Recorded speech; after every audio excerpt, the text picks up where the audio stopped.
బయట street style ఉల్లిపాయ పకోడీకి ఉండే ఆ కరకరలాడే టెక్స్చర్, టేస్టు ఇంట్లో కూడా రావాలంటే ఏం చేయాలో మీకు తెలుసా? నిజానికి చాలామంది చేసే ఒక చిన్న తప్పు వల్లే పకోడీ గట్టిగా అయిపోతుంది. లేదంటే కొద్దిసేపటికి మెత్తబడిపోతుంది. కానీ ఈరోజు నేను చూపించే విధంగా చేస్తే చాలా టేస్టీగా, కమ్మగా వస్తుంది. ఒకటి తింటే ఇంకోటి తినాలి అనిపించేలా ఉంటుంది.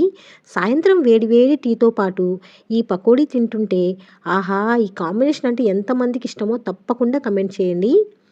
అయితే ఈ వీడియోలో నేను చిన్న చిన్న టిప్స్‌తో చాలా క్లియర్‌గా చేసి చూపిస్తాను. కాబట్టి వీడియోని ఎక్కడ స్కిప్ చేయకుండా చివరి వరకు చూడండి. అలాగే వీడియో నచ్చినట్లయితే చిన్న లైక్ చేసి మన నీలూస్ కుకింగ్ వరల్డ్ ఛానల్‌ని సబ్స్క్రైబ్ చేసుకోవడం మాత్రం మర్చిపోవద్దు. మరి లేట్ చేయకుండా రెసిపీ ప్రాసెస్‌లోకొస్తే ముందుగా ఇక్కడ నేను ఒక 400 గ్రాముల వరకు ఉల్లిపాయలని తీసుకున్నాను. వీటి పైనున్న పొట్టు తీసేసి 1కి 2 సార్లు శుభ్రంగా కడిగేసి ఇలా రెడీ చేసుకోవాలి. అలాగే కారానికి సరిపడా పచ్చిమిర్చిని కూడా తీసుకొని శుభ్రంగా కడిగేసి పచ్చిమిర్చిని కూడా ఇలా రెడీ చేసుకొని పక్కన పెట్టేసుకోవాలి. ఇప్పుడు ఈ ఉల్లిపాయలని ఇలా సగానికి కట్ చేసుకొని ఈ విధంగా పొడవుగా స్లైసెస్గా చేసుకోవాలి.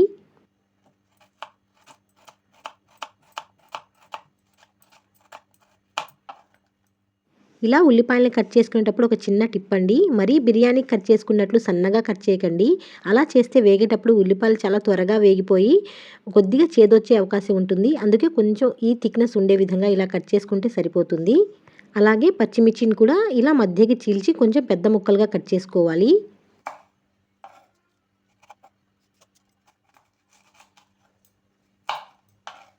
ఇప్పుడు కట్ చేసుకున్న ఉల్లిపాయల్ని ఒక వెడల్పుగా ఉండే మిక్సింగ్ బౌల్లోకి వేసుకోవాలి. ఒకసారి ఇలా దగ్గరగా చూడండి. ఉల్లిపాయలు ఈ విధంగా ఉండాలి. మరీ సన్నగా ఉండకూడదు. ఈ థిక్నెస్లో ఉంటే సరిపోతుంది. ఇప్పుడు ఇందులో కట్ చేసి పెట్టుకున్న పచ్చిమిర్చి కూడా వేసుకోవాలి. అలాగే రుచికి సరిపడినంత ఉప్పు అనేది వేసుకోవాలి. ఇక్కడ నేను అర స్పూన్ వరకు ఉప్పు అనేది వేసుకుంటున్నాను. అలాగే ఒక 2 స్పూన్ల వరకు జీలకర్ర కూడా వేసుకోవాలి. ఒక స్పూన్ ఫ్రెష్గా దంచి పెట్టుకున్న అల్లం వెల్లుల్లిపాయ పేస్ట్ అనేది వేసుకోవాలండి. ఇలా ఫ్రెష్గా ఉండే అల్లం వెల్లుల్లిపాయ పేస్ట్ వేయడం వల్ల పకోడీ టేస్ట్ అయితే చాలా బాగుంటుందండి. నెక్స్ట్ ఇప్పుడు ఒక గుప్పెడు కరివేపాకును కూడా తీసుకొని చేత్తో చిన్న చిన్న ముక్కలుగా తుంచి వేసుకోవాలి. ఇలా వేస్తే కరివేపాకు ఫ్లేవర్ పకోడీకి చాలా బాగా వస్తుంది.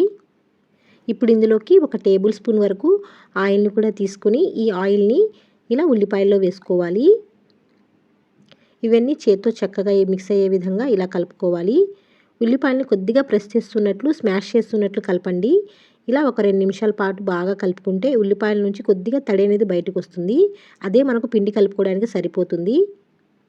ఇలా కలపడం వల్ల అల్లం వెల్లుల్లిపాయ పేస్ట్లోని జీలకర్ర, పచ్చిమిర్చి, కరివేపాకు ఫ్లేవర్ అన్నీ ఉల్లిపాయలకు బాగా పడతాయండి.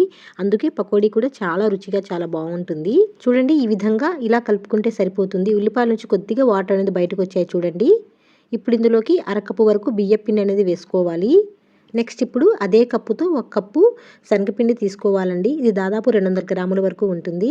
అంటే మనం 400 గ్రాముల వరకు ఉల్లిపాయలు తీసుకున్నాం కాబట్టి అందులో సగం 200 గ్రాముల వరకు శనగపిండి అయితే కరెక్ట్గా సరిపోతుందండి. అలాగే బియ్యపిండి కూడా ఒక 100 గ్రామ్స్ వరకు ఉంటుంది.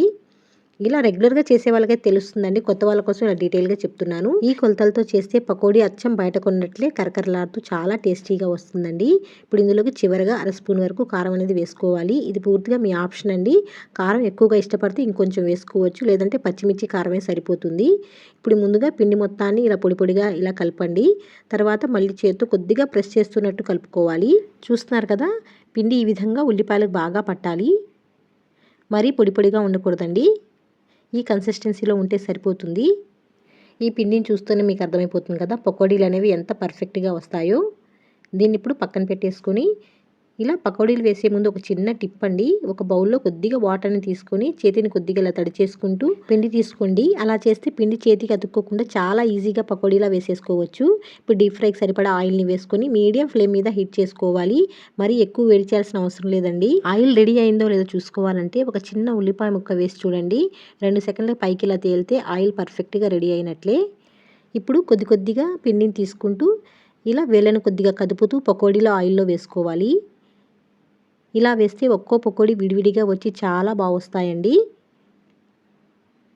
అలాగే మరొక ముఖ్యమైన విషయం ఏంటంటే ఇలా పకోడీలు వేసేటప్పుడు స్టవ్ మాత్రం మీడియం ఫ్లేమ్లోనే మాత్రమే ఉండాలండి.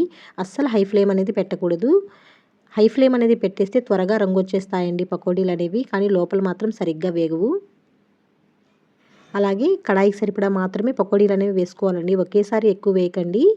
ఇక్కడ మరొక ముఖ్యమైన విషయం ఏంటంటే ఇలా పకోడీలు వేసిన వెంటనే కలపకండి, ఒక 2 నిమిషాల పాటు అలానే వేగనివ్వండి. 2 నిమిషాల తర్వాత గరిటెతో నెమ్మదిగా తిప్పండి. వేసిన వెంటనే కలిపేస్తే ఉల్లిపాయల నుంచి పిండి అనేది సపరేట్ అయిపోతుందండి. అందుకే కొంచెం టైం తీసుకొని తర్వాత మాత్రమే కలపాలి. ఇలా ఒక 5 నిమిషాల పాటు మీడియం ఫ్లేమ్లో ఇలా కలుపుకుంటూ వేయించండి. చూస్తున్నారు కదా ఎంత చక్కగా మంచి కలర్ వచ్చిందో. ఇలా వేగితే సరిపోతుందండి. ఆయిల్లోనే మరీ బ్రౌన్ కలర్ వచ్చేంత వరకు ఉంచేస్తే బయటికి తీసిన తర్వాత కూడా కొద్దిగా కలర్ అనేది చేంజ్ అవుతాయండి. మరీ ఎక్కువ ఫ్రై అయితే ఉల్లిపాయలు అనేది కొద్దిగా చేదొచ్చే అవకాశం ఉంటుంది. ఇలా చక్కగా క్రిస్పీగా ఫ్రై అయిన తర్వాత ఇలా ఒక స్ట్రైనర్తో తీసేసుకోవాలి. చూస్తున్నారు కదా ఎంత చక్కగా వేగాయో. వీటిని ఇప్పుడు తీసేసుకోవాలి. అదేవిధంగా మిగిలిన పిండిని కూడా ఇదే విధంగా పకోడీల్లా వేసేసుకోవాలండి. చక్కగా మిగిలిపోయిన పిండిని ఇదే విధంగా పకోడీల మాదిరిగా వేసేసుకోవాలి. మనం ఫస్ట్ నుంచి చెప్పుకున్న కొలతలు చిన్న చిన్న టిప్స్ ఫాలో అయి చేస్తే బయట కొనాల్సిన అవసరం లేకుండానే చాలా ఈజీగా చేసేసుకోవచ్చండి. చాలా పర్ఫెక్ట్గా వస్తాయి. ఎంత మంచి కలర్ వచ్చాయో చూడండి, చూస్తుంటేనే తినాలి అనిపిస్తుంది కదా. ఇలా కొద్దిగా ఉల్లిపాయలతో మనం చేసుకుంటే ఎన్ని పకోడీలు అయినాయో చూడండి. ఇవే బయట కొనాలంటే చాలా ఖర్చు అవుతాయండి. అదే ఇంట్లో చాలా తక్కువ ఖర్చులో చాలా ఈజీగా చేసుకోవచ్చు. అలాగే చాలా హైజీనిక్గా కూడా ఉంటుందండి. టేస్ట్ కూడా ఏం మాత్రం తగ్గదు, అచ్చం బయట కొన్నట్లే చాలా టేస్టీగా ఉంటాయి. ఇప్పుడు చివరగా అదే ఆయిల్లో 4-5 పచ్చిమిర్చిని మధ్యగా చీల్చుకుని ఫ్రై చేసుకోవాలి. అలాగే ఒక గుప్పెడు కరివేపాకును కూడా క్రిస్పీగా వేయించేసుకొని పకోడీల మీద వేయండి. ఆ ఫ్లేవర్ అయితే ఇంకో లెవెల్లో ఉంటుందండి, చాలా కమ్మగా ఉంటాయి. ఒకసారి దగ్గరగా చూడండి ఎంత మంచి కలర్ వచ్చాయో. చక్కగా కరకరలాడుతూ క్రిస్పీగా చాలా బాగుంటాయండి. అచ్చం బయట స్ట్రీట్ స్టైల్లో దొరికినట్లే ఉంటుంది. పిల్లలైనా పెద్దలైనా చాలా ఇష్టంగా తింటారండి. ఇలా పిల్లలు స్కూల్ నుంచి రాగానే ఇలా ఒక ప్లేట్లో వేసిస్తే చాలా ఇష్టంగా తింటారండి. అలాగే ఇంట్లోనే పిల్లలకి చాలా హైజీనిక్గా మన చేతులతోనే చేసి ఇవ్వచ్చండి. వీటిని 1 వీక్ వరకు స్టోర్ కూడా చేసుకోవచ్చండి. చక్కగా పూర్తిగా చల్లారిన తర్వాత ఈ పకోడీలని ఒక ఎయిర్ టైట్ డబ్బాలో వేసుకొని స్టోర్ చేసుకుంటే 1 వీక్ వరకు స్టోర్ ఉంటాయి. అండ్ అలాగే పెద్దవాళ్ళకు కూడా వేడి వేడి టీతో పాటు సర్వ్ చేసి చూడండి. ఆ కాంబినేషన్ అయితే నిజంగా సూపర్గా ఉంటుంది. మీలో ఎంతమందికి ఉల్లిపాయ పకోడీతో పాటు టీ కాంబినేషన్ ఇష్టమో తప్పకుండా సూపర్ కాంబినేషన్ అని చెప్పి కామెంట్ చేయండి. ఈ వీడియో నచ్చినట్లయితే చిన్న లైక్ చేయండి. మన ఛానల్ని చాలామంది చూస్తున్నారు కానీ లైక్ చేయడం మాత్రం మర్చిపోతున్నారు. మీరు అలా లైక్ చేయడం వల్ల నాకు మరిన్ని మంచి మంచి రెసిపీస్ చేయడానికి మోటివేషన్గా ఉంటుంది. అలాగే మన నీలూస్ కుకింగ్ వరల్డ్ ఛానల్కి కొత్త వాళ్ళైతే సబ్స్క్రైబ్ చేసుకోవడం మాత్రం మర్చిపోవద్దు. అండ్ అలాగే మీ ఫ్రెండ్స్ అండ్ ఫ్యామిలీకి కూడా షేర్ చేయండి. మీరు అలా షేర్ చేయడం వల్ల వాళ్ళకి ఉపయోగపడుతుంది. అలాగే మన ఛానల్లో ఇంకా hotel style, tiffin centre style, breakfast recipes, snack recipes చాలా ఉన్నాయి. వీలైతే ఒకసారి చూసేయండి. ఇంకా మీకు ఎటువంటి రెసిపీస్ కావాలో కూడా కమెంట్ చేయండి. నేను నెక్స్ట్ వీడియోస్లో డెఫినెట్గా షేర్ చేస్తాను. మరొక మంచి రెసిపీతో నెక్స్ట్ వీడియోలో కలుద్దాం. Thanks for watching.